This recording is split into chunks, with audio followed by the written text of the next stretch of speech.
सिया बलराम चंद्र की जय। वर्षों पुरानी मुराद पूरी हुई। अंततः राम जन्मभूमि का तिबारा भूमि पूजन हुआ। अब बताइए टीवी चैनल वालों ने कितनी जबरदस्त मेहनत की।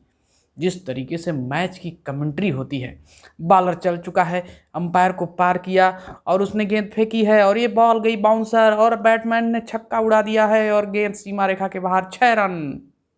और इस तरीके से भारत का स्कोर 242 पहुंच चुका है।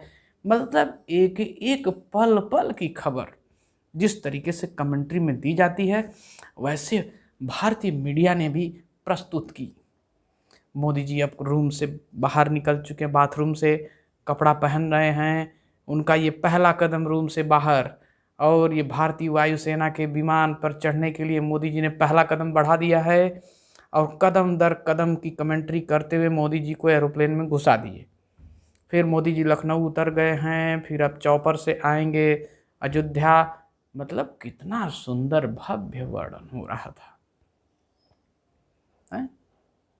लेकिन कुछ लोग जो है ना, किड़किड़ किड़किड़ करते रहते हैं, नेगेटिविटी फैलाते हैं। एक मिल गए हमारे बबलू भैया हैं, कह रहे थे अरे मंदिर का तो फैसला आ ही गया है कोर्ट से, आज नहीं तो कल बनना ही बनना है।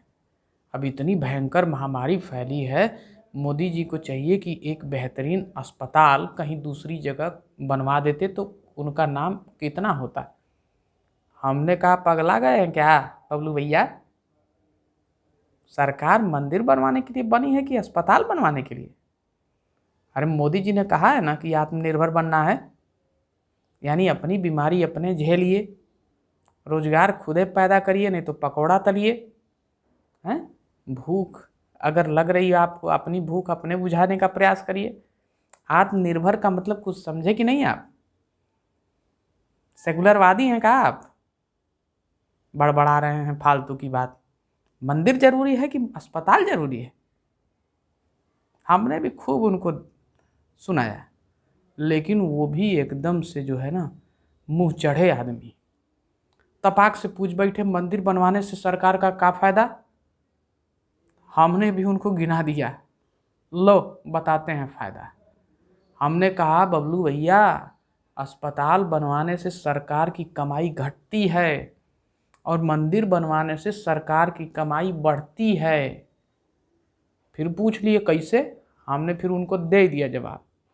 हमने कहा मंदिर बनेगा, आप दिन भर खट खट करके मजदूरी करके ड्यूटी करके पैसा जो इकट्ठा करते हो मंदिर में ले जाओगे मंदिर पे, तो प्रसाद खरीदोगे, खिलौना खरीदोगे अपने बच्चों के लिए, फूल माला खरीदोगे, और राम लला का दर्शन करने जैसे ही जाओगे आप, तो राम लला के दर्शन से पहले ही एक दान की पेटी बड़ी सी रखी होगी, उसमें भी चढ़ावा चढ़ाओगे हैं। तो वो सारा जो पैसा, ये जो दुकानें लगती हैं मंदिर के आसपास, उनका कमीशन प्लस तुम्हारा जो चंदा है जो दान पेटी में डालते हैं, ये सब ट्रस्टियों के पास जाता है जो मंदिर के ट्रस्टी हैं।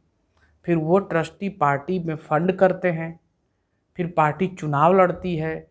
चुनाव में आप आम लोगों को दारू पिलाना पड़ता है, मुर्गा खिलाना पड़ता है, पैसा बांटना पड़ता है।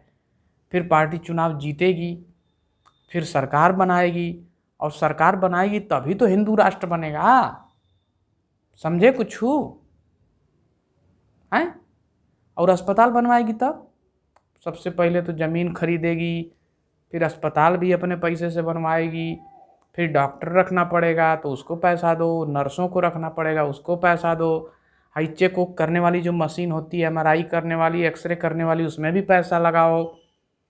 और जो प्राइवेट अस्पताल में जो इलाज आपका 15 लाख में हो रहा था, वो 1 लाख में जो होगा, तो वो जो पैसा जो एक्स्ट्रा लग रहा है वो उसको भी अपनी सरकार से जेब में से जाता है।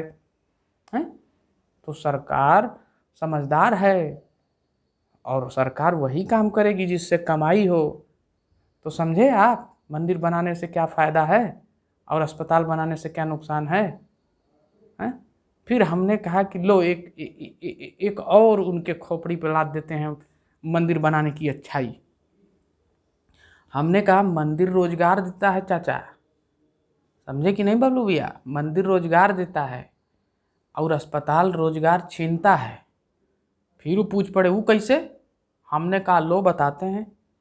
अरे भाई, मंदिर बनेगा, रामलला का मंदिर बना, 400-500 पंडित जी लोग रोजगार पाएंगे। बताइए, 100-150 दुकानें वहाँ लगेंगी, वो रोजगार मिलेगा? भिखारियों को रोजगार मिलेगा? हाँ, 400-500 रुपया पर डे वो कमा लेते हैं। बताइए। और अस्पताल, अस्पताल तो रोजगार छीनता है। अब बताइए, वहाँ अस्पताल बन जाएगा तो जो पीजीआई में भीड़ लगती है, बीएचयू में लगती है, एम्स में लगती है, तो ज़्यादा डेट मिलने पर, लंबी डेट मिलने पे प्राइवेट अस्पताल में लोग जाते हैं। तो प्राइवेट अस्पताल वालों को रोजगार मिलता है कि नहीं मिलता है? उनकी कमाई होती है कि नहीं होती है?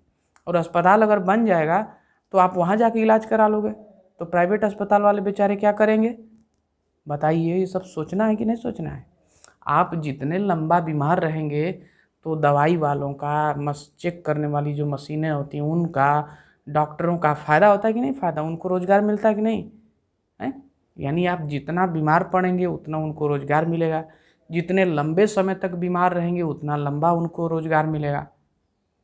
तो अस्पताल बन जाएगा तो उनका रोज़गार छीनेगा कि नहीं छीनेगा? प्राइवेट अस्पतालों वालों का है। और उसमें सुनने में आता है कि भाई किसी का किडनी निकाल के बेच दिए, किसी का कुछ निकाल के बेच दिए, वो भी तो धंधा बंद हो जाएगा प्राइवेट अस्पताल वालों का है। एकदम से गुड़ गोबड़े हैं क्या? समझ में नहीं आता है। चल दिए मुंह उठा के, अस्पताल बनना चाहिए।